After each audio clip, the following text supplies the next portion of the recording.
47ஆம் மந்திரத்துக்கு பொருள் எழுதுங்க. இறைவன் அடியார்கள் அனுபவிக்கும் பெருமை உடைய திருவடி உடையவன்.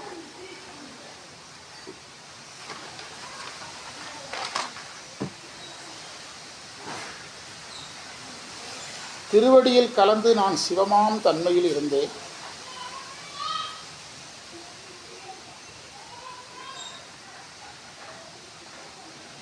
திருவடிக்குள் என்னை ஒடுக்கினாய்.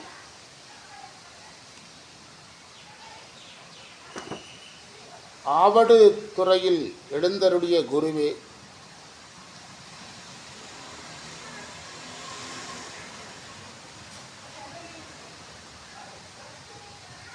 வினைகள் எனக்கு கூட்டப்பட்டாலும், சிற்றின்பம் தரும் வினைகள் எனக்கு கூட்டப்பட்டாலும்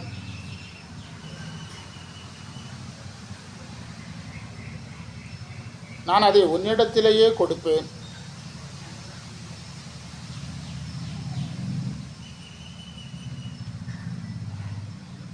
ஆனால் வினைப்பயன் எனக்கென்று ஏன் கூறுகிறார்கள்?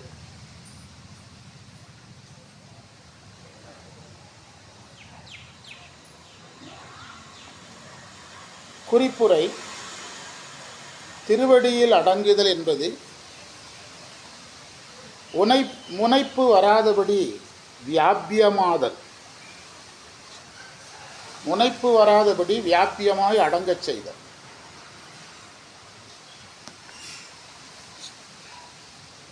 அடியவர்களுக்கு பேரின்பத்தை தரும் உன் திருவடியில் முதல் தொடர் நான் நீயாகவே ஆனேன் அப்படிங்கிறார். அதுதான் கீழே கொடுத்துருக்காங்க. 10ஆம் நூற்பா. அவனே தானே ஆகி அந்நெறி ஏகனாகி. அதுதான் இறைபணி நிற்கிறது. இன்னொரு கான்செப்ட் ஏகனாகி. அதுதான் உன்னுடைய திருவடியில் நான் கலந்து நீயாகவே ஆனேன். நீயாகவே ஆனேன் என்பதன் பொருள் பேரின்பத்தை அனுபவித்தேன் அர்த்தம்.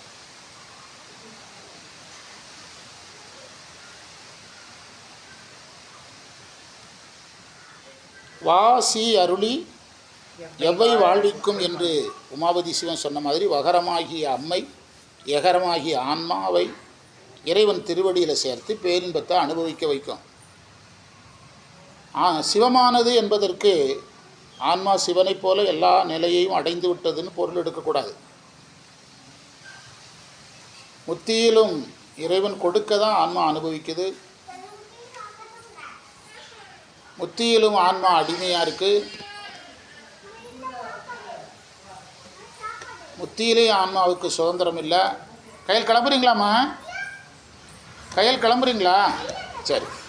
முத்தியிலும் ஆன்மாவுக்கு சுதந்திரம் கிடையாது. வாங்க சிவார்ப்பணம் குருவியை பற்றி. இறைவனுடைய குணங்கள் உயிர் மேலே பதிந்தாலும் உயிர்கள் 5 தொழிலை செய்ய முடியாது. 5 தொழில் இறைவன் மட்டும்தான் செய்வார். உயிர் இறைவன் கொடுக்கிற பேரின்பத்தை அனுபவிக்கும், அவ்வளவுதான்.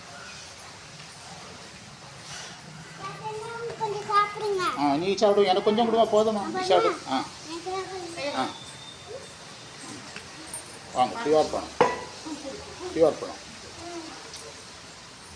அது உன்னுடைய திருவடியில் என்னை ஒடித்தருள்வாய் அப்படின்னு சொல்கிறார்.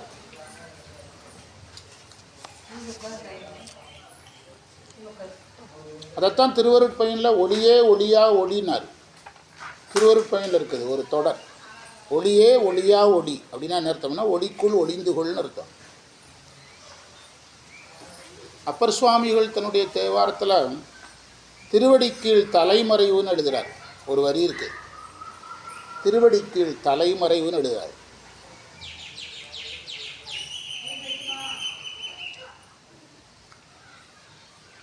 கேவல நிலையில் உயிரினுடைய அறிவு இச்சல் செயல் மறைக்கப்படுது. அந்த செல்லை ஆன் பண்ணி வச்சுடுது. கேவல நிலையில் உயிரினுடைய அறிவு இச்சை செயல் மறைக்கப்படுது.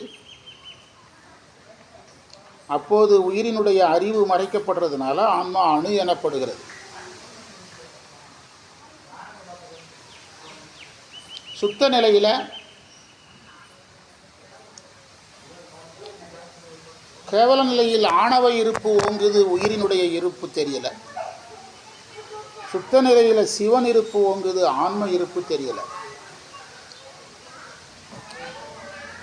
அதனால் சுத்த நிலையிலையும் ஆன்மா அணுவாகத்தான் இருக்கும்.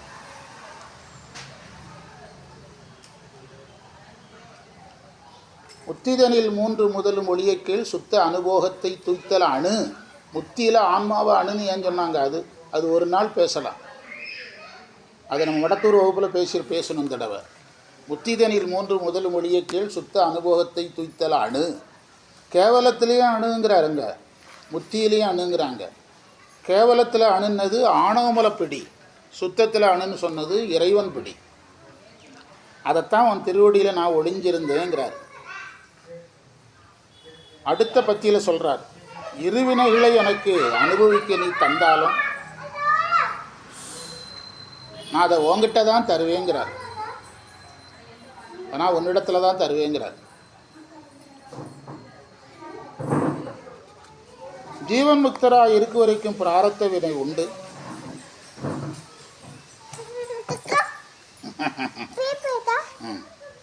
பிராரத்த வினை உண்டு. பேப்பரை யாட்டியே வாங்கி, ஒரு பேப்பர் கொடுங்கப்பா, வாங்கிக்க. பிராரத்த வினை உண்டு. ஜீவன் முக்தர்கள் பிராரத்த வினையை நுகரும்போது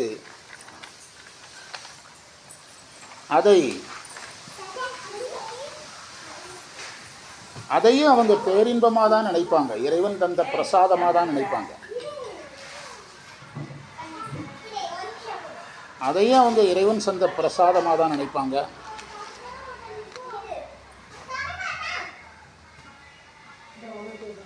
அந்த அனுபவம் அவங்களுக்கு உடம்பு அளவு தான் கழியும்.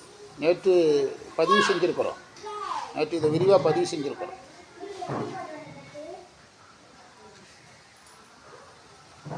அந்த அனுபவம் அவங்களுக்கு உடம்படிவாக கழிஞ்சிடும். இங்கே 43வது மந்திரத்துலலாம் பார்த்தா அந்த செய்தி தெளிவாக இருக்குது. முத்தான்மாவுக்கு பிராரத்த அனுபவம் இல்லை அப்படின்னு எழுதியிருக்கிறார். 43வது மந்திரத்தினுடைய விளக்கத்தில் பிராரத்தம் பேராதி முத்தருக்கே இன்றாய் மொழியின் நூல் சித்தாந்த சிகாமணி நிறைய பிரமாணங்கள்லாம் கொடுத்துருக்காங்க. அப்போ ஜீவன் முக்தனாக இருந்தாலும் அவர்களுக்கு இருவினை வரும், இன்ப துன்பங்கள் வரும். 1ஆம் தேதி இன்பம் வரும், 2ஆம் தேதி துன்பம் வரும். அப்படிலாம் அவங்களுக்கு என்ன செய்யாது, தெரியாது. அப்படி அந்த வினைகள் அப்படி வராது. வரும்போது அவர்கள் அதை பிரசாதமாக அனுபவிப்பார்கள். பிரசாத புத்தின்னு பேர். கோயிலில் என்ன இருந்தாலும் வாங்கி தங்குற மாதிரி அதை பிரசாதமாக ஏற்றுக்கொள்வார்கள். அதற்கு பிறகு அதை சிற்றின்பத்தையும் பேரின்பமாக நினைப்பார்கள்.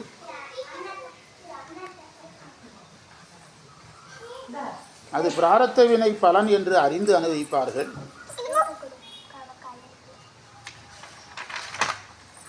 நான் அதுதான் ஏற்கனவே வந்த பாடத்தில் பதிவாக இருக்குது. நான் அனுபவிக்கிறேன் என்று உணர்வு இல்லாமல் அனுபவிப்பாங்க. நான் அனுபவிக்கிறேங்கிற உணர்வு இல்லாமல் அனுபவித்தா உடம்புக்கு, நான் அனுபவிக்கிறேன்னு சொன்னால் உயிருக்கு, அவ்வளோதான். அதுதான் பழைய பாடத்தில் சொல்லியிருக்கேன்னு சொன்னேன். இப்போ நான் அனுபவிக்கிறேன் அப்படின்னு அவங்க சொல்லாத போதே அது யாருக்கு போயிடுது, இறைவனுடைய இதில் போயிடுது.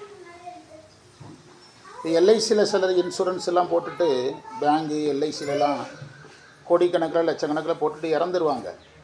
அது கிளைம் பண்ணுறதுக்கு ஆள் இல்லைன்னா அது அரசாங்கத்துக்கு போயிடும். அதுவே 60,000 கோடி 1,00,000 கோடி இருக்குது. தெரியாது, எதுதான் தெரியுது. எல்ஐசியில் பணம் போட்டுட்டு தெரியுமா தெரியாதா?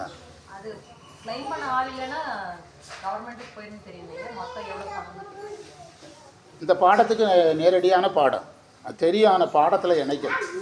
கிளைம் பண்ண ஆள் இல்லைன்னா அப்படியே இன்சூரன்ஸு, பேங்க் அக்கௌண்ட்டு, இது பல ஆயிரம் கோடி, 60,000 கோடி 1,00,000 கோடி போனால் அப்போ எல்ஐசி லாஸ் ஆகாததுக்கே அதான் காரணம். எல்ஐசி லாஸ் ஆகாததுக்கே அதான் காரணம். அந்த பணம் எங்கே போயிடும்? பேரன் பேத்தி ஒருத்தருமே இல்லாமல் பணம் அப்படியே பேங்குக்கு போயிடும். கிளைம் பண்ண ஆள் இல்லைன்னா பேங்குக்கு போகிற மாதிரி இந்த வினையை கிளைம் பண்ணுறதுக்கு நாம இல்லாதனால யாருக்கிட்ட போயிடும்? முடிஞ்சது போ, அவ்வளோதான், யோசித்தாங்க, இறைவன்கிட்ட போயிடும். அதைத்தான் நான் உங்ககிட்ட தர்றேங்கிறாரு. இறைவன் கிளைம் பண்ணுறது இல்லை. இப்போ வந்து நாம் சொல்கிறோம், ஒரு நபர் பேரில் 1 லட்ச ரூபா கடன் இருக்குது, அரசாங்கத்தின் மொத்த கடன் 10 லட்சம் கோடியோ ஏதோ சொல்கிறாங்கல்ல. அதில் ஒருத்தர் உணர்ச்சி வசப்பட்டு என் பேரில் கடன் இருக்குங்கிறல்ல, அந்த வச்சுக்குன்னு கவர்மெண்ட்டில் கட்டிட்டார். அதுவும் தெரியாது நமக்கு. ஒருத்தர் வந்து இப்போ ஒவ்வொரு தனி மனிதன் மேலேயும் இவ்வளோ கடன் இருக்குதுன்னு சொல்கிறாங்கல்ல. என் பேரில் நீ எதுக்கு கடனில் கவர்மெண்ட் நடத்துகிற, என் காசை வாங்கிக்கின்னு ஒருத்தர் அரசாங்கத்துக்கு கட்டிட்டார். அப்போ அவர் அந்த காசை என்ன அரசுக்கு யாராக இருக்க விரும்பலை. அதே மாதிரி தான் இந்த ஆன்மா வந்து இதை திருப்பி கொடுத்துட்ற போது அதுக்கு ரெஸ்பான்சிபிலிட்டி யாரும் கிடையாது. நாளைக்கு அவனை பார்த்து சொல்ல முடியாது, அரசாங்கம் கடனில் இருக்குது, உன் பேர்லேயும் கடன், என் பேரில் கடன் இல்லைடான்னு சொல்லிடுவான் அவன். அதுதான் ஞானியும் சொல்கிறான், நான் தான் யார்கிட்டயே கொடுத்துட்டேன், இறைவன்கிட்டே கொடுத்துட்டேன். அதுக்கு இது எல்லாம் முழுதும் சேர்த்தது தான் அன்றைய இந்த ஆவியும் உடலும். நம்ம அப்படி பேசுவோம், படிப்போம், பாடுவோம், அன்றே எந்த ஆவியும், அதெல்லாம் அழகாக பாடுவோம். ஆனால் அதில் எதையும் நம்மளால் என்ன செய்ய முடியாது.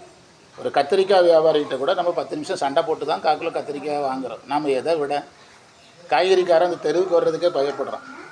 எங்கள் வீட்டு பக்கம் ஒரு அம்மா இருக்குது, அந்த அம்மாட்ட சண்டை போடுறதுக்கே அவனுக்கு நேரம் சரியாக இருக்குது. வேலை பேசி இப்படி தான் நானும் இருக்கிறேன், நீங்களும் இருக்கிறீங்க. நம்ம எப்படி அன்றே எந்த ஆவியும் உடலும் உடைமை எல்லாமும் சாமிக்கு எப்படி கொடுக்கறது? அப்படி சொல்லும்போதே மணிப்பரிசு வச்சுக்கிட்டு தானே சொல்கிறோம். அப்போவே மோதிரம், செயிறு, நகை, பிரேஸ்லெல்லாம் போட்டுக்கிட்டு தானே சொல்கிறோம் அன்றே எந்த ஆவியும் உடலும். ருத்ராட்சத்தில் தங்க கவசம் போட்டுட்டு தானே சொல்கிறோம். அப்படி தானே சொல்கிறோம். பிறகு அதில் என்ன இருக்குது? அது வார்த்தை தான், அது எது கிடையாது, உண்மையான வார்த்தை கிடையாது. எல்லாரும் பாடுறாங்க, நம்மளும் பாடுறோம், அதுதான் உண்மை. உங்களுக்கு அது வலிச்சதுன்னா அது நீங்கள் உணர்ந்து வலிக்காமல் பார்த்துக்கிடணும். சத்தியம் அதுதான். அதைத்தான் யார்கிட்ட கொடுத்தேங்கிறாரு இறைவன்ட்ட. நாம் எல்லாத்தையுமே வச்சுட்டு கொடுத்துட்டதா சொல்கிறோம், அவங்க கொடுத்துட்டு நான் உங்கள்கிட்ட தந்துட்டேன்னு சொல்கிறாங்க. நம்ம என்ன செய்கிறோம்? அப்போ நமக்கு அவங்களுக்கு என்ன வேறுபாடு? அவங்க சொல்கிறாங்க, செய்கிறாங்க, நாம் அதை முதல்ல உணரணுங்க. அதை உணர்ந்த அன்னைக்கு தான் நாம் வந்து சைவத்தில் நம்ம அதுக்காக அடுத்த நாளே எல்லாத்தையும் கொண்டு கோயிலில் கட்டிடணுன்ட்டு கிடையாது. உணர்ற அன்னைக்கு தான் நாம் ரொம்ப பின்னால் கிடக்கிறோம், பின்னடைந்த நிலையில் இருக்கிறோம், வளர்ச்சி அடையாத நாடு மாதிரி வளர்ச்சி அடையாத ஒரு ஆன்மாவாக இருக்கிறோங்கிறது அப்போ தான் தெரிய ஆரம்பிக்கும். இதில் எல்லாத்தையுமே சரிதான் சொல்லும்போது தான் நாம் ஃபெயிலாகி கிடக்கிறதே நமக்கே என்ன செய்யலை, தெரியலை. நாம் ஃபெயிலாகி கிடக்கிறோங்கிறது நமக்கே தெரியலை. அதான் உண்மை. அதைத்தான் இதில் பதிவு பண்ணார் மாணிக்க வாசகர். சொல்கிறார் பாருங்க, அன்றே எந்த ஆவியும் உடலும் உடைமை எல்லாமும். அதில் எல்லாமே சேர்ந்துடும். உடைமையில் வந்து நல்வினை தீவினை எல்லாமே சேர்ந்துடும். நல்வினை உடைமை வடிவத்தில் தான் வரும். நல்வினை என்ன வடிவத்தில் வரும்? உடைமை வடிவத்தில் தான் வரும். உங்கள் அப்பா உங்கள் பேருக்கு ஒரு வீடை எழுதி வச்சா நல்வினை, அதே வீடை நிறுத்த பிடிங்கிட்டானா தீவினை. நல்வினை தீவினை எது வழியாக வரும்? நல்வினை தீவினை நுகர்ச்சி பொருள் வழியாக தானே வர முடியும். உங்கள் பிறந்த நாளுக்கு ஒருத்தர் 1 பவுன் மோதிரம் போடுறாரு, நல்வினை. அதே மோதிரம் பார்த்து விற்க வேண்டிய ஒரு ஸ்டேஜ் வருது, தீவினை. நல்வினை தீவினை ஏதோ ஒரு பொருள் வழியாக தான் வரும். அப்போ இந்த 3ம் வந்து அவங்க விட்டுறதுனால அவங்க அப்படி பாடுறாங்க. நம்மளால் என்ன செய்ய முடியல. நம்ம சொல்கிறவங்களா இருக்கிறோம், செய்கிறவங்களா இல்லை. அவங்க யாராக இருக்காங்க? இந்த மடத்துருவப்பில் மங்கையராய் பிறப்பதற்கு மாதவம் செய்திட வேண்டும்னு ஒரு வரி பதிவு பண்ணோம். அது அவங்க யூடியூப்பில் நீங்கள் கேட்காதவங்க கேட்கலாம். நீங்கள் உங்களை யார் தடுத்தா ஒருத்தரும் கேட்க மாட்டேங்கிறீங்க. யூடியூப்பில் நிறைய பேர் ஃபாலோ பண்ணுறாங்க. அவங்களுடைய வாட்ஸ்அப்பில் முக்கண்ணப்பர் வாட்ஸ்அப்பில் வந்துக்கிட்டே இருக்குது அந்த பாடம். ரெகுலராக கேட்டிங்கன்னா அந்த லிங்கில் நீங்கள் சேரன்னா சேர்ந்துக்கலாம். சொல்லிவிட்டால் சேர்த்துருவாங்க. நம்பர் என்கிட்ட எழுதி கொடுத்தா நான் சேர்த்துருவேன், டாக்டர்கிட்ட சொல்லி சேர்த்துருவேன். அதில் ஒரு அழகான செய்தி பதிவு பண்ணியிருக்கிறேன். ஆண்களாக இருக்கிற நாம் பிறந்து தவம் பண்ணுறோம். பிறந்த பிறகும் தவம் பண்ணுறோம், பிறக்கிற முந்தியும் தவம் பண்ணுறோம். ஆனால் பெண்கள் வந்து தவம் பண்ணிட்டு தான் பிறக்கிறாங்க அப்படின்னா அதுக்கு அடுத்த பிறப்பு அதை விட உயர்ந்ததுன்னு அர்த்தம். மங்கையராய் பிறப்பதற்கு அப்போ ரொம்ப சிம்பிளாக சொன்னால் என்னது? தவம் செய்த பிறகு பெண்கள் பிறக்கிறாங்க, ஆண்கள் பிறந்த பிறகு தவம் செய்கிறாங்க.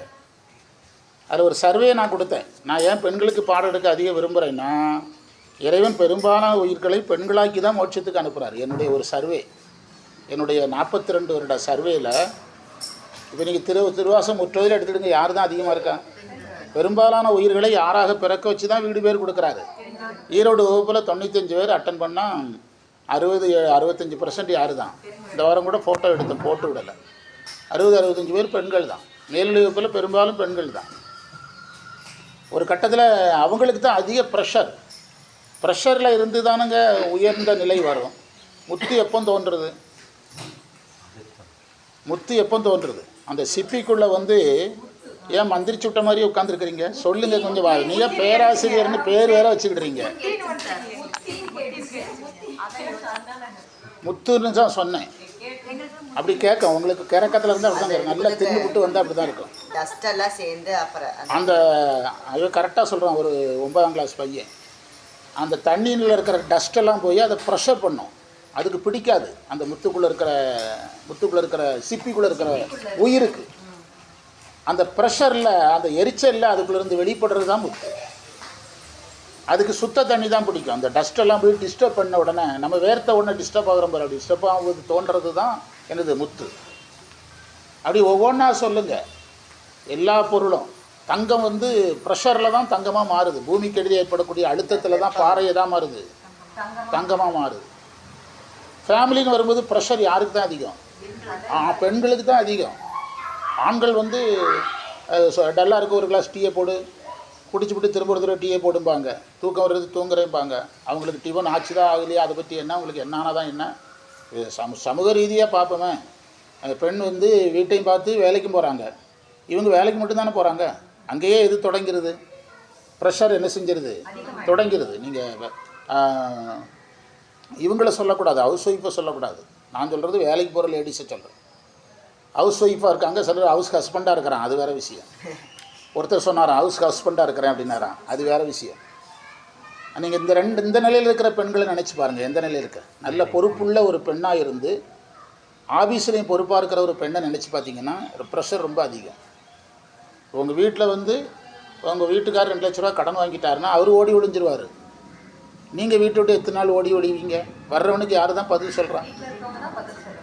எங்கள் சொந்த மாமா மகன் அப்படி ஒரு பெரிய தவறு செய்துட்டார். நல்ல மனிதர், நிறைய கடன் ஆயிற்று. அவர் எங்கள் மாமா மகன், எங்கள் அப்பாவுடைய அக்கா மகன். அவர் ஓடி ஒளிஞ்சிடுவார், மனைவி பதில் சொல்லும். அந்த அம்மா அந்த ப்ரெஷர்லேயே இருந்து ஃபேமிலியை கையாண்டு ஒரு பையன் கலெக்டர் ஆகி வட இந்தியாவில் கலெக்டராக இருக்கான். இப்போது ஃபேமிலியை எங்கேயே கொண்டு போயிட்டு ஒரு ஆளாக. அப்போது குடும்பத்துலேயும் வந்து வேகமாக பக்குவப்படுறது யார் தான்? அப்போ வேகமாக அவங்க எதில் வெளியே வந்துடுவாங்க? வெளியே வந்துடுவாங்க. சமயத்துக்குள்ளேயே வந்தால் வேகமாக கிராஸ் ஆகும். பொதுவாக பெண்களுடைய இயல்பே கல்வியிலையும் முன்னோடியாக இருக்கிறது, எதுலேயும் கலைகளில் முன்னோடியாக இருக்கிறதுக்கு ரீசன் அதுதான்.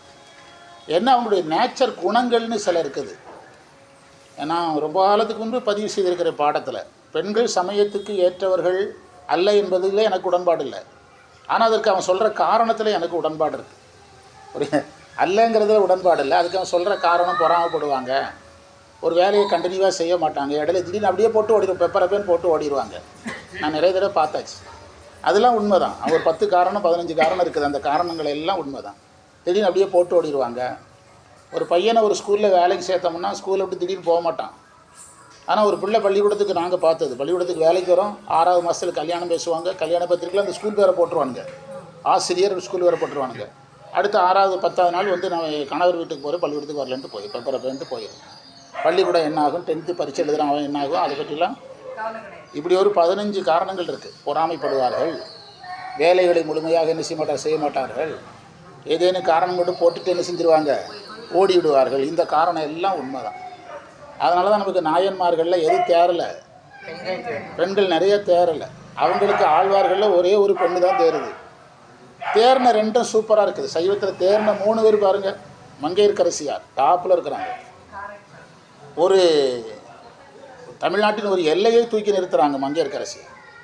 காரைக்கால் அம்மையார் நாயன்மார்கள் டாப்பில் இருக்கிறாங்க. இறைவனே அம்மானு சொல்கிறது. திலகவதியார் ஒரு நாயனாருக்கே குருவாக இருக்காங்க.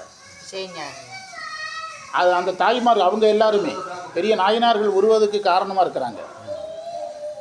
ஃபோக்கஸ் ஆனவங்க யாருமே சாதாரண நாயன்மார்கள் கிடையாது, ரொம்ப டாப்பில் இருக்கிறாங்க. இந்த சர்வேயை யாரும் ஒத்துக்கிட மாட்டாங்க. அதுக்கு காரணம் ஆணாதிக்க சமூகம். நம்ம சமூகத்துக்கு என்ன பேர்?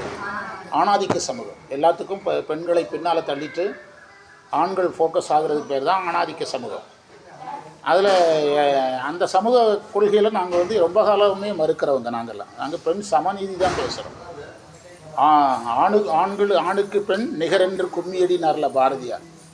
ஆண்களுக்கு பெண் பட்டங்கள் ஆள்வதும் சட்டங்கள் செய்வதும் பாரினில் பெண்கள் நடத்த வந்தோம், எட்டியும் அறிவினில் ஆணுக்கு பெண் இங்கு இளைப்பிள்ளை காணென்று கும்மியடி அப்படின்னார். அறிவில் பெண்ணுக்கும் ஆணுக்கும் எந்த வேறுபாடும் கிடையாது என்று கும்மியடி போனார். யார்? நீங்கள் கும்மி அடிக்கிறோன்னு கும்மிட்டு நல்ல பிரசாதம் எங்கே போயிடுறீங்க. அவர் கும்மி வேற. பாரதியார் அந்த பெண்ணடிமை சமூகத்தை ஏன் வலியுறுத்துறாருன்னா, பெண்ணுக்கு கொடுக்க வேண்டிய சுதந்திரத்தை கொடுக்காத இடத்துல தான் சமயம் தோற்குது. பாரதியார் உங்கள்கிட்ட யார் சார் கேட்டா? எட்டுமெறிவினில் ஆணுக்கு இங்கே காண இளைப்பிள்ளை காணென்று கும்மியடி அப்படின்னு பாரதி சொன்னது வந்து அந்த கோணத்தில் தான். அப்போ என்ன சமூகத்தை வந்து அவங்க எதிர்த்தாங்க? பெண்களுக்கு அறிவில்லை, பெண்களுக்கு சுதந்திரம் இல்லை, அதையெல்லாம் அவங்க எதிர்த்தாங்க. அந்த கொள்கைக்கு நாங்கள் உட்பட்டதுனால தான் அதை அதிகமாக பேசுகிறோம். புரியுதா? நம்ம சமயம் மட்டும் பேசுகிறதுக்கு வந்து பயன்படாது, அது வேஸ்ட்டு. நீங்கள் ஒரு சமூகத்தை கையாளுறீங்கன்னா அந்த சமூகத்துக்கு தேவையானதை சொல்லி கையாளணும். இந்த பாரதியாரை ஏன் பேசுகிறேன்னா உங்களுக்கு இதெல்லாம் தெரியணும், தெரிஞ்சு வச்சுருக்கணும். இப்படியெல்லாம் யார் பாடியிருக்கிறாங்க, பெரியவங்க பாடியிருக்கிறாங்க அப்படின்னா தான் நமக்கு மங்கையர்க்கரசி யார் ஹாஸ்பிட்டல் நம்பர் மாதிரி இருக்கடா, அதனால தான் சொன்னேன். திரும்ப கூப்பிட்டு பாரு, கொண்டு போயிரு, அதனால தான் கொண்டு போயிருங்கிறேன்.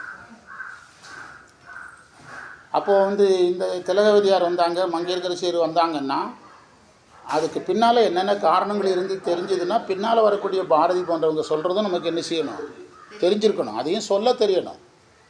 நீங்கள் அதில் இருந்து தான் சமயத்துக்கு அவங்கள கூட்டு போக முடியுமே தவிர, திலகவதியார் மங்கையர்க்கரசியார் அப்படின்னா நீங்கள் 1300 1500 வருஷத்துக்கு முன்னால் திடீர்னு அவங்கள கூட்டு போனால் அவங்களுக்கு என்ன செய்யாது, புரியாது. அதை சொல்கிற நாம வேணால் பெரிய திறமைசாலியாக இருக்கலாம், அவங்களுக்கு என்ன செய்யாது, அது புரியாது. அதை வந்து இதில் நாம் புரிந்து கொள்ளணும். அதை எதற்காக இந்த பாயிண்ட்டுக்கு போகணும், இந்த பாயிண்ட்டுக்கு எதுக்காக போகணும், அதெல்லாம் முடித்து வெளியே வந்துட்டோம். வேற ஒரு பாயிண்ட்டு நான் சொல்லிகிட்டு இருக்கேன். எதுக்கு போனோம்? பொதுவாக இறைவன் வந்து தன்னை ஆன்மாக்கள் நெருங்கும் போது என்ன பிறப்பை கொடுக்குறான்? பெண்ணாக பிறக்க வைத்து தான் தன்னை நெருங்க வைக்கிறான். இங்கே புரதோஷத்தில் பார்த்தாலும் பெண்கள் தான் இருக்கிறாங்க. எதில் காரணம்? அது வந்து நான் ஒரு 42 வருஷம் சர்வே பண்ணி சொல்கிறேங்கிறேன். இது நீங்கள் ஆராய்ச்சி பண்ணுறதுக்கு ஒரு கூட்டம் போட்டிங்கன்னா 50 கோடி ரூபா செலவு கூட காட்டுவான். நான் வந்து அதை சர்வே பண்ணதை சொல்கிறேன். சில உயிர்கள் தான் ஆண்களாக கொண்டு வந்து கரை சேர்க்கிறார். பெரும்பாலும் யாரை தான் கொண்டு வர்றாரு? அதற்கான காரணங்களை தான் அவங்ககிட்ட ஆராய்ச்சி பண்ணேன். இதற்கான காரணங்கள் இவங்களுக்கு எங்கே அமையுதுன்னா, அவங்க வாழ்க்கை சூழலில் அவங்களுக்கு ஏற்படக்கூடிய என்னது, அந்த ப்ரெஷர். நீங்கள் சமயத்துறையில் மேலே வரணும்னா ப்ரெஷர் வரணும். இப்போ நான் வந்து சமயம் பண்ணுறேன்னா, அப்படியே காலேஜில் படிச்சுட்டு அப்படியே சொகுசாக வேலைக்கு வந்து இந்த துறைக்கு வந்திருந்தேன்னா வந்து இந்த இதுக்கு நான் வந்திருக்கவே முடியாது. படிச்சுட்டு நான் முதல்ல வேலை பார்க்கும்போது ஒரு 5 ஆண்டுகள் நான் வேலை பார்க்குறேன். வேலை பார்க்கும்போது ஊதியம் கிடையாது, அதில் ஒரு ப்ரெஷர். அதற்கு பிறகு வேலை தேடுறேன். 18 வருடங்களே எவ்வளோ வேலை தேடுறேன். எஸ்கேபியில் வேலை பார்க்குறேன் டெம்பரவரி, ஆர்கேரில் வேலை பார்க்குறேன் டெம்பரவரி, திருநெல்வேலியில் வேலை பார்க்குறேன் டெம்பரவரி. அப்போ என்ன ஆகுது? வாழ்க்கை என்ன ஆகுது? போராட்டமாகுது. வாழ்க்கை போராட்டமாகுது. எப்படி ஆணாக பிறந்தாலும் பெண்ணாக பிறந்தாலும் 2 பேரும் எதற்குள்ளே உள்ளாகணும்? ப்ரெஷருக்கு உள்ளாகணும். அதில் நான் உள்ளாக்கப்பட்டேன். அப்போ என்ன ஆகுதுன்னா, என்னுடைய தேடுதல் வந்து பொருள் உலக தேடுதலிருந்து மாறுது. இதுக்கு வேறு தீர்வு தான் என்ன? இப்படியே நம்ம ஓடிக்கிட்டே இருந்தால் தீர்வு என்னென்னு நம்ம யாரை தேட ஆரம்பிக்கிறோம்? இறைவனை தேடுற வந்து அடுத்த கட்டத்துக்கு எஸ்கேபில் இருக்கும்போது தானே மாரியம்மனுக்குள்ளே பேச போகிறேன். 42 வருஷங்கிறது 85லேருந்து கணக்கு போடுறேன். 85ல் நான் மதுரையில் இருக்கிறேன். எங்கள் ஊரில் போய் லைப்ரரியில் இன்றைக்கி நீங்கி போனாலும் ரெக்கார்டு இருக்குது. நான் +2 படிக்கும்போது படித்த புஸ்தகம் கையெழுத்து வாட்டு வாங்கின ரெக்கார்டு இருக்குது. அப்படி பார்த்தா 50 வருஷம் ஆகிரும். எத்தனை வருஷம் ஆகிரும்? 50 வருஷம் ஆகிரும். அன்றைக்கி விவசாயத்தில் ப்ரெஷர் இருந்தது. இந்த அழுத்தங்கள் கிடைக்கும் போது ஆன்மாக்கள் எதை நோக்கி வருது? ஆமாம், நீங்கள் அழுத்தங்கள் கிடைக்காதவங்கெல்லாம் ஆன்மீகம் பேசுவாங்க. அவங்க டக்குன்னு ஒரு கேள்விக்கு பதில் சொல்ல முடியாது. அதுக்கும் ஒரு நூலை தான் தேடுவான். இந்த வெளிநாட்டு வகுப்பு இந்த வாரம் முடிக்கும்போது, ஐம்புலன்களால் வந்து அழிகிற பொருளை தான் பார்க்க முடியும், இறைவனை பார்க்க முடியாதுங்கிறது தான் 6ஆம் வகுப்பா ஒரு அம்மாவுக்கு. அப்போ ஐம்புலன்களை வச்சு தானே நம்ம கோயிலுக்கு போக முடியுது, மலர் கட்ட முடியுது, சாமி கும்பிட முடியுது, அர்ச்சனை பண்ண முடியுது. இப்போ ஐம்புலன் வேண்டான்னா என்ன அர்த்தம் அப்படின்னு கேள்வி கேட்டது ஒரு அம்மா. நான் உங்கள் பாடத்துக்கே வரல, ஒரு உதாரணம் சொல்கிறேன், அதுக்கு பிறகு சொல்லுங்கள் அப்படின்னு. ஒரு கட்டடம் கட்டுறோம், சீலிங் ஸ்ட்ராங் ஆகிறதுக்கு என்ன கொடுக்குறோம்? முட்டு கொடுக்குறோம். சீலிங் ஸ்ட்ராங்கான பிறகு என்ன செய்கிறோம்? அதை மாதிரி தான் ஐம்புலன்களை புரிஞ்சுக்கிடணும். நீங்கள் பக்குவப்படும் வரைக்கும் ஐம்புலன் வேணும். பக்குவப்பட்ட பிறகு ஐம்புலன்கள் அருள்முறையமாகி இறைவனுடைய அருளே உங்களுக்கு தேவையானதையெல்லாம் செய்யும். முடிஞ்சுது. நான் விளக்கம் சொல்லலைன்ட்டு அந்த அம்மா வேண்டான்ட்டு. ஒரு வீடு கட்டுறோம், 2700 சதுரடி வீடு கட்டுறோம். வீட்டுக்கு பக்கத்தில் என்ன செய்கிற ஒரு சின்ன குடிசையை முதல்ல போடுவாங்க. வீடு கட்டுறதுக்கு முந்தி வீடு கட்டி முடித்தோன்னா எதை பிரிச்சுருவாங்க? அந்த வீடு எதுக்கு? அளவான வீடு, கடப்பாறை, சிமெண்ட்டு, மணலெல்லாம் போடுறதுக்கு. வீடு ரெடியாச்சுன்னா அந்த குடிசை தேவையில்லை. அதை சொன்னால் ஐயோ இது அதை விட புரியுதுங்கிறாங்க. அதுக்கு நீங்கள் இந்த பாடங்கிறது நம்ம வகுப்பை பொறுத்தளவில் பாடங்கிறது நோக்கமே கிடையாது. பாடம் தான் வேணும்னா வகுப்புக்கு வர வேண்டியதே கிடையாது. பாடத்தை என்ன முறையில் சொல்ல முடியறதுக்கு பயிற்சி பண்ணுறோம். ஒரு மூலம் கிடைத்தா அதை நீங்கள் எப்படி விரிப்பீங்க, ஒரு மூலத்தை உங்களுக்கு எப்படி அந்த புதிய மாணவர்களுக்கு உங்களால் எப்படி கையாள முடியும், நீங்கள் எப்படி அதை சொல்லிக் கொடுக்க உங்களுக்கு முடியும், அதுதான் நம்முடைய பாடம். பாடம் இருக்கவே கூடாது. நம்முடைய கொள்கையின்படி பாடங்கிறது எங்கே இருக்குது? புக்கில் இருக்குது. அதை பேசுகிறதுக்கு நம்ம தேவையில்லை. அதுக்கு உதித்காசன் போதும். அதை படித்து பேசுனா பேசிட்டு போயிடுவான். அதைத்தான் நம்ம பாடங்களை ஆய்வு முறையில் பாருங்கன்னு சொல்கிறோம். என்ன முறையில்? இந்த கான்செப்ட் எந்த இடத்துலேருந்து விரிஞ்சுது? நான் 3ஐயும் உனக்கு தந்துட்டேன். இந்த 6ஆம் நூற்பாவில் கடைசியில் உங்களுக்கு இன்றைக்கி நேரம் இல்லை, நம்ம பிறகு அடுத்த மாதம் பேசலாம். நான் நம்ம குரு தீக்கை கொடுத்த உடனே நம்ம எல்லாருமே போக முடியறதில்ல அப்படிங்கிறத உங்கள்கிட்ட சொல்லிவிடு. அதில் ஒரு 5 வகையான முத்தி சொல்கிறான். 6ஆம் நூற்பாவில் ஒரு முத்தி வருதுங்கிறான். நான் அதை 8ஐயும் 11ஐயும் வச்சு பேசிகிட்டு இருந்தேன். அதில் ஒரு பேராகிராஃப் கொடுத்துருக்குறான். 5 வகையான முத்திங்கிறான். 6ஆம் நூற்பாவில் ஒரு முத்தி வருது, 7ஆம் நூற்பாவில் ஒரு முத்தி வருது, 5, 6 அதுலேருந்து ஆரம்பித்து 5 வகையான முத்தி சொல்கிறான். எதில்? சிவஞானம். ஆமாம், முத்திகள். உங்களுக்கு ஞாபகம் இருக்கா? நீங்கள் ஸ்லைடு போட்டிங்கல்ல?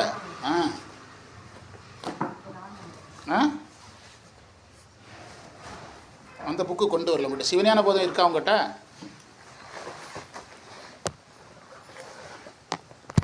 ஒரே மாதிரி பேசுகிறதுனால என்ன கிடைக்க போகுது எனக்கு அது புரிய. 1 அது வரைக்கும் வருது. 6ஆம் நூற்பாலம் தானே எடுத்தீங்க. போகமுத்தி. போகமுத்தி என்பது போக சிவத்தை அடைந்து உலகப்பற்று விடுதல். எழுதிடுங்க, இப்போ எழுதுங்க. அப்போ தான் நீங்கள் சைவத்தில் சரியாக பயணம் பண்ணுவீங்க. சமயத்துக்கு வாங்கிறதுக்குள்ளேயே ஊரில் இல்லாத கற்பனையெல்லாம் வந்துடுது மாணவர்களுக்கு. போகமுத்தி என்பது போக சிவத்தை அடைந்து உலகப்பற்றை விடுதல். பண்டார சாத்திரம் படிக்கிறோம், இதெல்லாம் தெரிஞ்சு வச்சுருக்கணும்.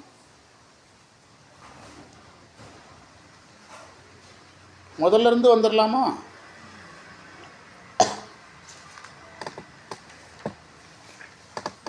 ஹெட்டிங்கிலிருந்து வாங்க. ஜீவன் முக்தி என்பது 7ஆம் நூற்பாவில் தொடங்கி 12ஆம் நூற்பாவில் முடியுது.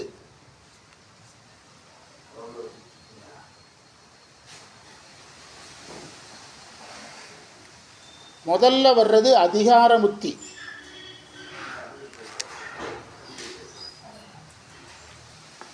அது அதிகார சிவத்தை அடைந்து உடற்பற்றை விடுதல். அதாவது மகேஸ்வரம் வரைக்கும் உள்ள சிவனருளை பெறுதல். அதிகார முத்தி என்பது அதிகார சிவத்தை அடைந்து உடற்பற்று விடணும். இது எங்க இருக்கு தெரியுமா?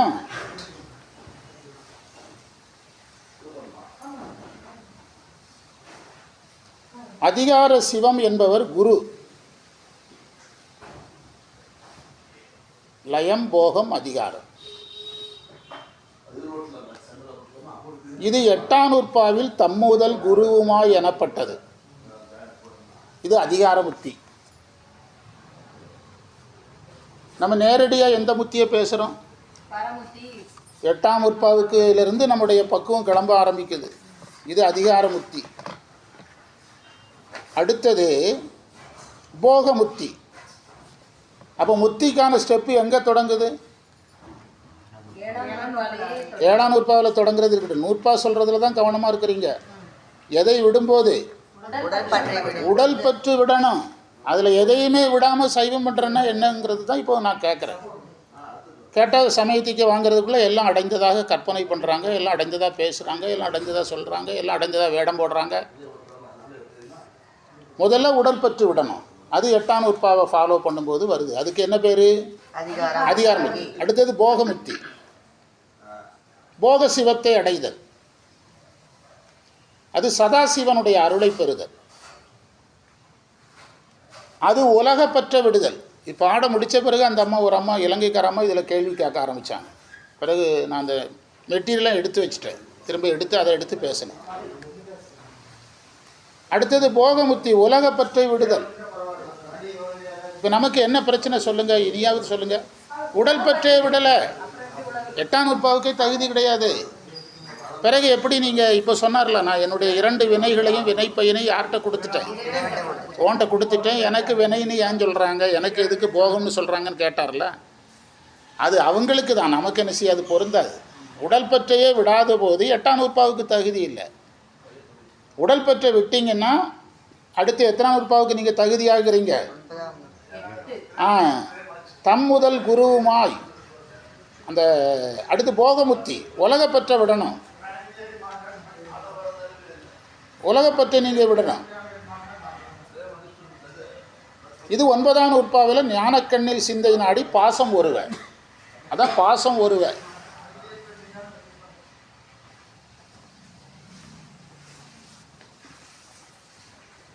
அடுத்து லயமுத்தி, அது நாதம் பிந்துவில் இருக்கக்கூடிய சிவனை அடைதல். அப்போ மும்மலங்களில் விடுபடுறது. மும்மலங்களில் விடுபடுறது.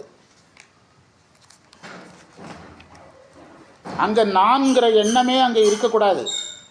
நமக்கு பிரச்சனையே என்னது தான், நான்கிற எண்ணம் தான். எந்த வடிவத்திலேயாவது வேறு வேறு வடிவத்தில் வரும் நான்கிற எண்ணம். அதற்கு தீர்வு தான் ஏகனாகி இறைவனி நிற்றல்.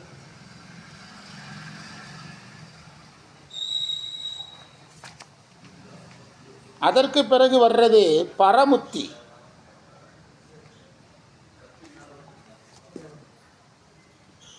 பரசிவத்தை அடைந்து பாசப்பற்றை விடுதல்.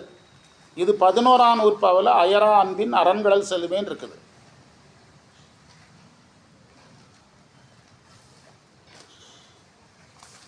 ஏதாவது விடுபட்டிருக்கா? எதோ விடுபட்ட மாதிரி தெரியுது. இவங்க விட்டுட்டாங்களா? அதிகாரமுத்தி, சிவன் முத்தி என்பது சிவத்தன்மை விடுபடுதல். இது சிவஞான போதம் 7ஆம் உற்பாவில் 12ஆம். அது சிவன் முக்திக்கு நம்ம எதுவரை எதை எடுத்துக்கணும்? 12ஆம் மொத்தமாக எடுத்துக்கணும். எது வரைக்கும்? 5 வகையான முத்தி சொல்லுவாங்கங்க. சிவன் முத்திக்கு என்ன டெஃபனிஷன்?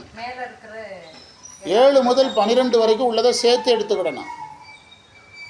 நாம் எங்கே இருக்குன்னு பார்க்கணும். இதில் நாம் எந்த முத்தியில் இருக்கிறோம்? எதுலேயுமே இல்லை. எத்தனாம் உற்பாவுக்கு தகுதி இல்லை? 7க்கு 8க்கு தகுதி இல்லை.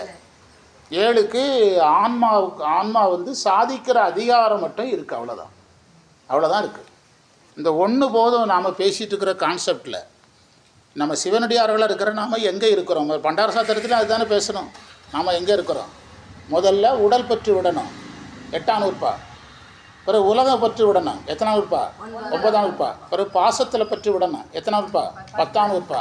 அது பாசம் நம்மளை விட்டு உடல் பற்று, உலகப்பற்று, பாசப்பற்று. அதுக்கடுத்தது என்னது? பரமுத்தி என்பது பரசிவத்தை அடைந்து பாசப்பற்றை விடுதலாகும். லயமுத்தி என்பது அடைந்து கண்மங்களை விடுதலாகும். அதாவது அந்த லயமுத்தியும் பரமுத்தியும் ஒரே மாதிரி தான் இருக்கும். ஆனால் அந்த மும்மலங்களில் ஏதாவது தொடக்கு இருந்ததுன்னா அதை எங்கே விடணும்? அதில் ஏதாவது மிச்சம் சொச்சம் இருந்துச்சுன்னா அதை எங்கே விட்டுறணும்? பரமுத்தியில் விட்டுறணும். இந்த ஒரு கான்செப்ட் எனக்கு ரொம்ப பிடிச்சிருந்தது. இந்த கான்செப்ட் நான் மூலத்திலேயே பயிற்சி பண்ணுறதுனால மூலத்தை மனப்பாடம் பண்ண உரைகள் படிக்கிற பழக்கமே கிடையாது. ஆனால் நம்ம ஸ்லைடுக்காரங்க கேட்டுருவாங்கல்ல, இதை ஏன் சொல்லலைன்னு. அது ஸ்லைடில் போட்டு கொடுத்தோம் இதையெல்லாம். அதிலிருந்து கேள்வி கேட்டாங்க. இந்த ஒன்றை நாம் டெய்லி நினச்சாலே நம்ம ஆன்ம நிலை ரொம்ப பரிதாப நிலைங்கிறது தெரியும். இதை நீங்கள் ஃபோக்கஸ் பண்ண மாட்டோம். நாம் ஃபோக்கஸ் பண்ணோம், நம்மகிட்ட கேட்காப்போம், நீங்கள் எங்கே இருக்கீங்கன்னு கேட்போம். நீங்கள் எத்தனாவது ஸ்டேஜில் இருக்கீங்க யாரை கேட்போம்? நம்மளையே கேட்போம். ஆனால் உண்மை என்னென்னா, நாம் என்ன பற்றையே என்ன விடலை. பாசத்தில் இருக்கிற மிச்சம் சொச்சத்தை விடுறது 11, பாசத்தை விடுறது 10, உலகப்பற்றை விடுறது 9, உடல் பற்றை விடுறது 8. இதை விடலைன்னா நம்ம எங்கே இருக்கிறோம்? 7ல் இருக்கிறோம்.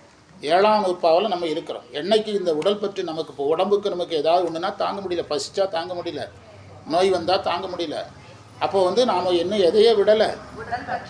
ஆனால் பாடும்போது உற்சாகமாக அன்றைய எந்தன் இதைத்தான் நான் முக்கி நானும் ஒரு 10 வருஷமாக பேசி பார்க்குறேன்.